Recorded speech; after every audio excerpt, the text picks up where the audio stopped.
Welcome to Third Floor Views, a production of Chesapeake Family Life, where we talk about health, education, and living with kids. I'm your host, Janet Jefferson. Today, we're discussing the role of organized sports and how it plays in our children's lives. This year is going to be really different. So we have with us here today, Stephy Samaras, Annapolis High School lacrosse coach, and John Downs III, basketball coach at Common Goal. Thank you so much for being here with us today. To our viewers, make sure you feel free to put in any comments or questions that you have in the comment section, and we'll try to get to as many as we can today. This year, much of organized sports has been canceled or postponed, at least for the foreseeable future. We're going to be discussing what we will be missing out on. What does it mean for our kids, and what can we do about it? So let's jump right in. By nature, team sports are social. What important social skills are kids getting from sports, and what opportunities are lost if kids aren't able to play sports in person? I think probably the most important thing that we see with our kids is their connection. That's the most important social skill that they get from playing a team sport is their connection with not only the kids of that are their age, but also the connection with the sport that they're playing in sort of the team atmosphere. Both JD and I were raised by communities, not just our parents. And that was something that allowed us to hold our own. And that's the biggest difference that I've seen is probably the connection piece. Yeah, the relationships that you build from like playing with someone from 8 years old all the way through high school is priceless. Like those bonds that you build with teammates at that age, and you can't buy it. You can't buy that. So it's definitely worth it. You need that. And the kids can feel that has been severed. Yeah. Absolutely. Can you speak just a little bit about the mental health that both kids are suffering from dealing with every day, and then also a little bit about parents too, and the role that sports plays in mental health? I think almost every great athlete has some form of mental health aspect that they have to address on a daily basis. And now you're asking, you have really two things happening. You have the mental health of the kid, then you have the mental health of the parent who's now in a situation that they are not prepared for. They haven't practiced, they haven't done anything. So they feel like they're constantly having to practice and play a role that they're not used to. And then you have the kid who, most of the kids that we deal with, even the high schoolers, still don't know how to communicate what they're actually feeling, what they're going through. It's not normally the parents that they're communicating that to. It's normally the coaches. We spend a lot of time working on the mental health game just by the one-on-one interaction that we have with kids on the court or on the field. And now we're asking the parents to do all of that. All right. And it's hard. It's hard on the kid as well, because if they don't trust you, they're not going to open up to you. So you have to make sure you establish that trust early on in the relationship with them in your organization, or that kid's going to get lost in his mental health issues. We pride ourselves on making sure we build that relationship first, that so they can trust us, and then if they can't go to their parents, we'll be their first option. So that's what we pride ourselves on. One of the things that JD and I 100% agree on, which is one of the reasons that we started Common Goal. Every kid is going to have a connection or needs to have a connection with somebody with regards to the sporting community that they're in. JD being in basketball, me being in lacrosse, one of the guys that we work with who is local for football. It's really important. Not every kid will I be their cup of tea. Just like he won't be everybody's cup of tea, but we have created the staffs and collected the individuals who we know that will be able to handle those situations based on the individual kid.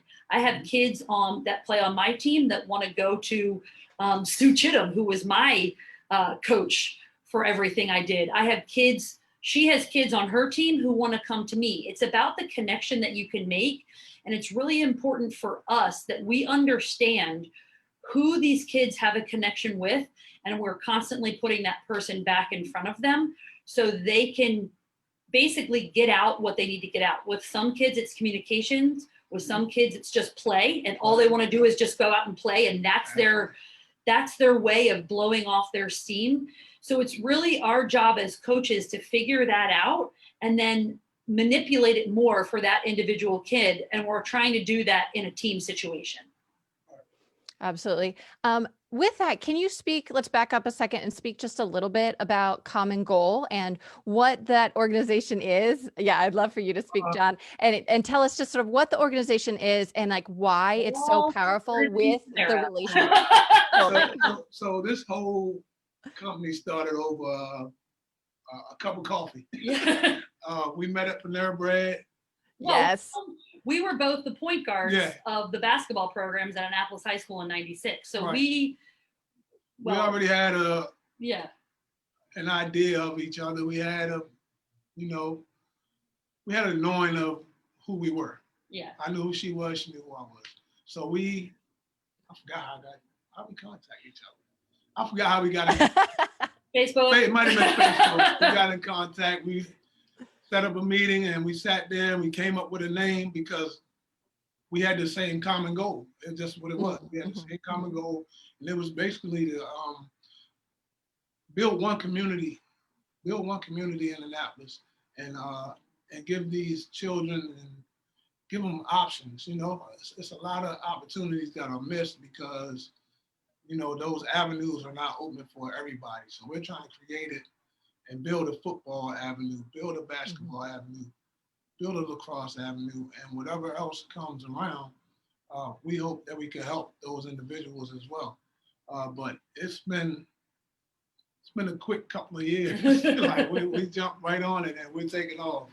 I think the other thing too is that the community sense was really big for us, but we wanted the community to come together to really raise these kids within this sporting community, just like we were raised. I mean, he can remember the guys that taught him basketball and the guys that he played with. I mean, I can't mention a lacrosse time when I didn't play with or against Becky Morris and Amy Brew, whether it was playing together all through high school and then playing against them in college. But I don't have a lacrosse memory without him. And that's the same way that he is with his basketball friends.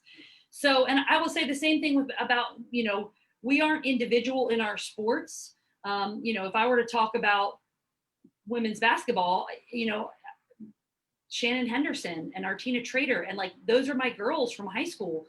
And he would be the same way with him. And so when you have that, it was so easy for us to fall into line because we instantly went back to what we were in high school. And now, when I think of my community and my family, I mean, JD's one of the first people that I were going to call if something were to happen, because I know and I trust him so much that he will drop everything that he needs to do to help me. And I think that, and I know that he feels the same way about me. Yeah. Yes, I do. Speaking of that, her ice maker was broken. I dropped everything and went and fixed it. He did. So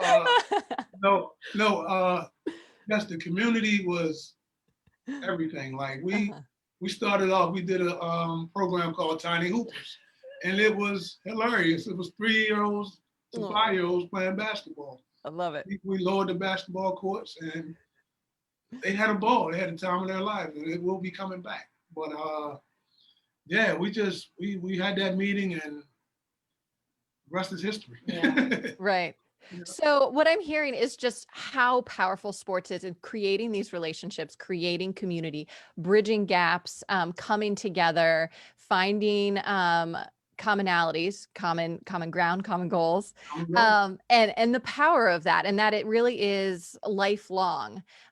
So with that, 2020 is not just the year of the coronavirus. We've been very busy. We have also been, as a country, grappling with racism and anti-racism, social justice issues. How do sports teach our kids to be better citizens? And what opportunities are we really losing this year by not providing this outlet, this organized outlet for kids to be together? um, I'm glad you asked this question because sports is the number one thing in my eyes that can kill racism. Mm. Um, I just believe that once you bring a kid to a team and you have the right coaches and they instill in those kids that they don't see any color, they don't see any race, they don't see none of that, they see another equal person across from them, uh, nothing else will get in the way of that. It creates an even playing field with the appropriate coaching. It allows him to succeed at his best. What I know of him as a player, he's the point guard. He's going to run everything. There was nothing about me in basketball, although I played the position, that should have been a point guard. I should have been the five. Like, I should have just been throwing elbows underneath of the basket. And, I played point guard because they needed me in that position at the time, but it allows us to, create harmony and off on the court or on the field. And then that leads to what's going to happen off the field. We were at Annapolis High School during our sophomore year of high school, were the riots at Annapolis High School. And it was a big issue. And I can remember the basketball programs having to go to play at other high schools, and we had police escorts because they were so scared because of the rioting was just in Annapolis. And that year, I mean, both of our basketball programs were amazing, and we tried as teams to bring the entire community together. We got to our junior year, and I don't want to say it was 100 times better, but we got back to, on Friday night, you supported the football team or the basketball team or the lacrosse team, and everybody went to the basketball games, and then everybody went home at like 10:30. Because really, what do you need to be doing at 16 years old past 10:30? And I really think that is going to be something that's missing this year. I mean, how many people are going like this because high school basketball or high school football right now is not practicing, high school soccer is not practicing, and on a Friday night to go to a stadium that is 5 minutes from my house and not be able to watch the whamming Panthers is going to be like a big problem for me and for my community. So we're grappling with all of that. And that is what allows the community to stay together and stay one community. Now you bring race into it, and now we've taken away sports, and you're just seeing the break. Separation. Plenty of separation right now, especially for the kids that are going to their senior year. Like, it's so much unknown where they're going to go to school at, who's recruiting them now. So it's big that something needs to be put in place to help them along the way. And that's where we come in at as well, because Stephy helps out with recruiting. We do have some seniors in our program, and we will be helping them out as much as we can. It's just a bad state right now. And what I want to say is, you have organizations that are still running their programs. Like, I'm still running my travel program, but I'm doing it in a way that I can help others out that wouldn't be in that position had they not shut down some of those programs. Mm-hmm. Mm-hmm. Yeah. So what I'm hearing is that sports really creates a very healthy outlet for a lot of the challenges that kids have, whether that be grappling with all of these issues that we're dealing with right now with racism, but also it's a space to blow off a little steam. And if you're anxious or stressed or overwhelmed, it's a really healthy outlet for that as well. And with that, it's also bridging these community gaps where you might not have certain communities coming together. With sports, it really brings them together. So it's not having sports is creating all of these potential problems, or at least it was a solution to fix a lot of these problems or move them forward. And now it's not there as much. With that, I think something that we talk a lot about, both with the pandemic, but even before that, is the concept of resiliency in children, and how we as parents and coaches and teachers are trying to find ways to create more resilient children. How does sports help with that? And is that a big concern, maybe bigger this year than ever before, that we don't have organized sports to promote that? So I think for us, resiliency is about learning from the mistakes that you've made. I always say to my kids when they make a mistake, put it in your back pocket. And when you're in that same situation again, bring it out of your back pocket and don't react the way that you reacted in that same situation. React a different way. And guess what? You might make another mistake. Mm-hmm. And it's about finding the right way for the individual to spearhead whatever they are in that situation. And what we deal with is sport, but what that translates to is life. They're going to go out into the situation of life and say, okay, it's okay for me to make a mistake. I've got to remember that mistake. And then when I'm in the same situation, choose something different. I still might make a mistake, but I'm actively going to be choosing something different. Mm-hmm. Mm-hmm. One of the fun things I do, and it's fun, but it's serious in practice with some of my older kids. I have them sit on the wall in the defensive stance, and I ask them to put their hands on the steering wheel. I pull them over while they're sitting on the wall, and I give them direction. And if they don't listen, then I let them know what can happen behind them not listening to being pulled over. Mm-hmm. And it helps them as they get older to know, like, you have to listen and don't just react. Don't react. If I tell you put your hands on the steering wheel while we sitting on the wall, and I tell you you have a license registration or anything like that, but don't move. Some of them are still reachable. So, then I'll make them run up and down or something just to get their mind focused. That's it. But little things like that helps a lot. Definitely. So what I'm hearing is the power of sports to teach life skills in maybe a more manageable, safe, kind, caring, thoughtful environment. And so the translation from that, and John, with what you're saying, is really also that mentor relationship and addressing some of the issues that they will face, and being able to practice that before they actually have to go out and live it. So one of the things that we haven't talked about yet is the actual physical action of playing sports, getting out there, running around, bumping into each other, literally, like you were just saying, John, doing some laps, doing some sprints. We're not necessarily going to get that, or maybe it's something that you're going to prescribe, like, oh, you need to do this at home, but they're not going to see their peers out there with them, blood, sweat, and tears. What sort of are they missing out in terms of that joined physical experience, and what other sort of health aspects are students missing out this year because they're not together on a team, maybe seeing coaches on a regular basis or even healthcare providers? Motivation. Yeah, motivation. It's hard. It's hard to motivate It's yourself. hard to motivate yourself at that age when you're experiencing. It's hard for us to motivate ourselves at our age, and we're being woken up by our children at like 6:30 in the morning. Motivation is one of the biggest drags of not having sports, because you're 10 years old and you're looking forward to going to the court, mm-hmm. seeing Coach JD, seeing all your teammates or your friends or whatever the situation would be, and somebody being in charge of your physical fitness. Mm-hmm. It's very different than a 10-year-old walking up and playing 1-on-0 basketball at the elementary school outdoor hoop. Right.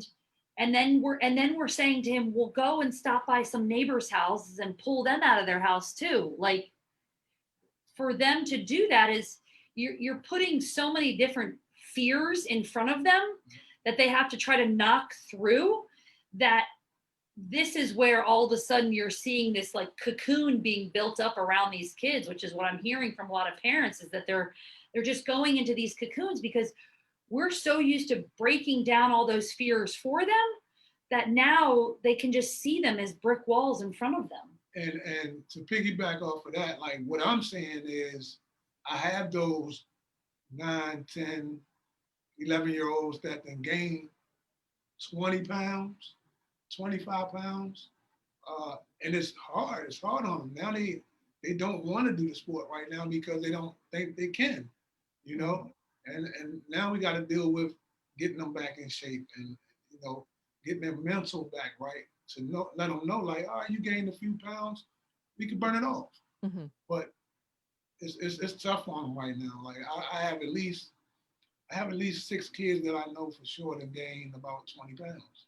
Wow. Yep. That's a hard place to start from. Yep. Yeah, and during the pandemic, it's not like, hey, make yourself chicken and vegetables every single day. You're like, McDonald's. Yeah. I mean, it's hard. You're now and then you bring the mental state of the parent into the equation, and right. It's, you know, we wonder why parents are pulling their hair out, and people are talking about really scary things like suicide. I mean, that's a whole nother issue that we're lucky that the kids that we deal with don't talk about that a lot, but and it's mainly focusing on the early 20s, but it's going to become an issue if the mental health aspect of kids is not addressed appropriately. Let's sort of take that idea and go a little bit deeper. So clearly organized sports provides a lot of resources, and we've already talked about just now, like coaching in terms of healthy lifestyle and healthy choices.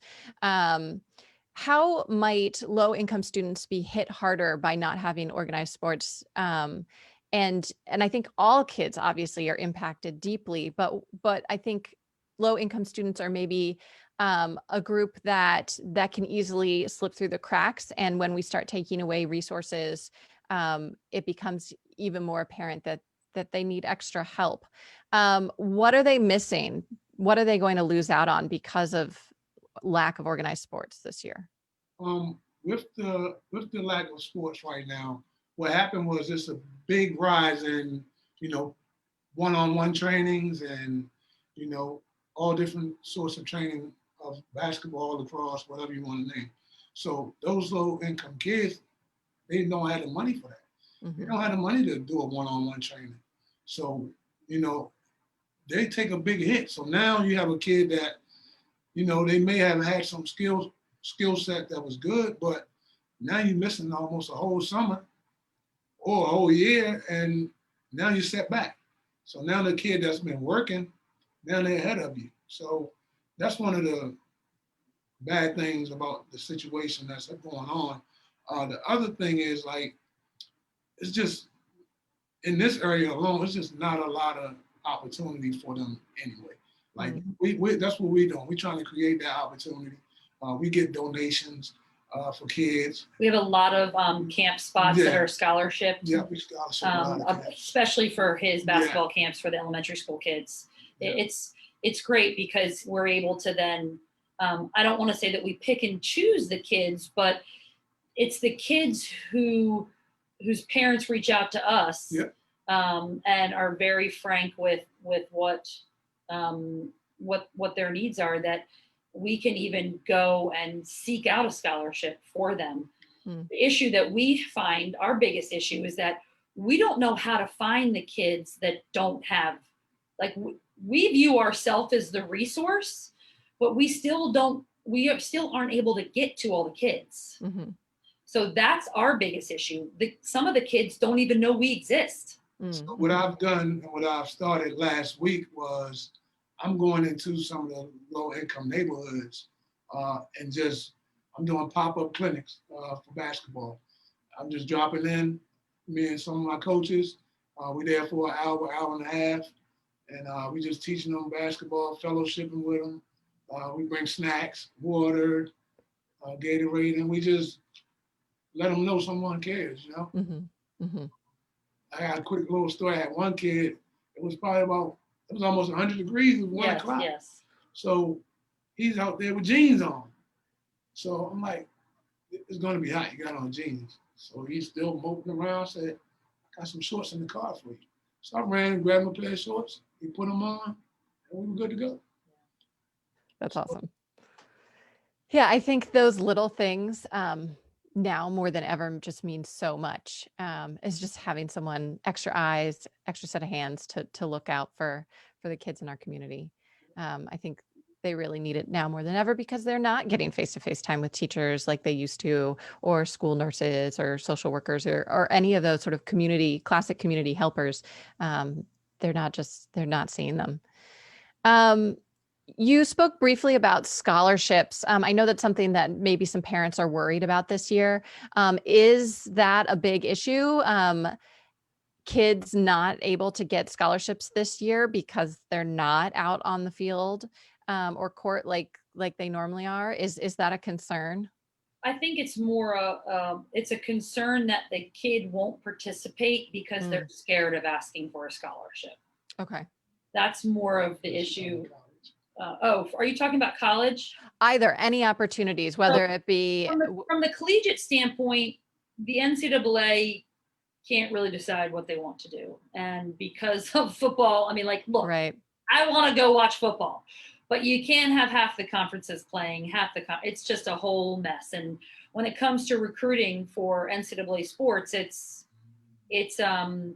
we have girls we do everything by grad year. So if you're graduating in this coming or in the year you're 21, then you're 22, the NCAA is talking about not allowing college coaches to speak to the 22s until July prior to their senior year. Mm-hmm. So it's one of those things, with regards to scholarships to camps and stuff like that we run.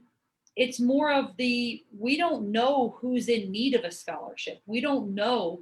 And then again, you're talking about fear becoming a blocker to the kid, to the parent. How do I ask for this? Is it available? I'm scared that they don't think that I can pay. And when in reality, it's like, it's painful. We don't care. We don't care. If we had the ability to do this for free, we would do this for free. And in JD and I chatting about the cost of his specific camp, it's like, you're charging them $10 an hour. Like, that's nothing. Yeah. Especially coming from the women's lacrosse world. Right. It's like it's bad. But that's our biggest issue. Is not that scholarships aren't available. We just don't know how to get it out there. And and we can't get to the kids, and we can't get to all of them. And we've had so many conversations about, like, how do we expand and how do we do this and how do we do that, and it's like, we know that we're not going to be able to reach everybody. So we are very aware of making sure that we are connecting with the kids that we are reaching. Mm-hmm, mm-hmm. So we've talked a lot about some of the challenges this year. As a coach, what are some of the things that you're doing to fill in some of these gaps? And John, you already talked about, like, taking clinics to communities and having these pop-up clinics. Or just now we are discussing, making sure that you really build those relationships when you have the opportunity. What are some of the other things that you're doing to help maybe fill some of these enormous gaps we just have been discussing? So what I've created through the travel team, my Running Mavericks travel team, is that I did an in-house league. And it's all the kids that's, within the organization.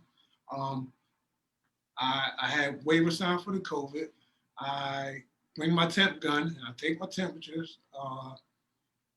If you're not playing, you have to have your mask on. And we took those measures, and we had a game last week. It went pretty well.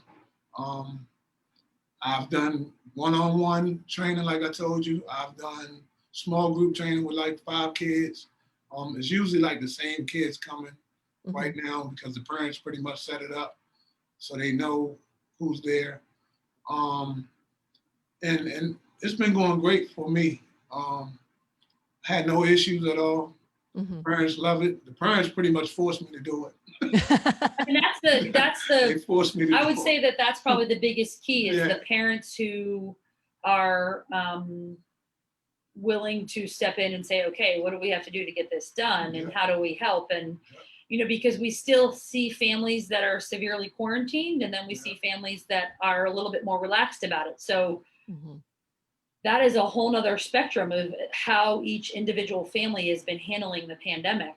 And then the parents being able to help us with all that we, programming and getting a hold of kids and, stuff like that, that's allowed us to create some of the things we've been able to create. I mean, we're doing the same thing with the lacrosse kids that he's doing. Not as many camps because of just our sheer number of kids on a field is more than on a basketball court.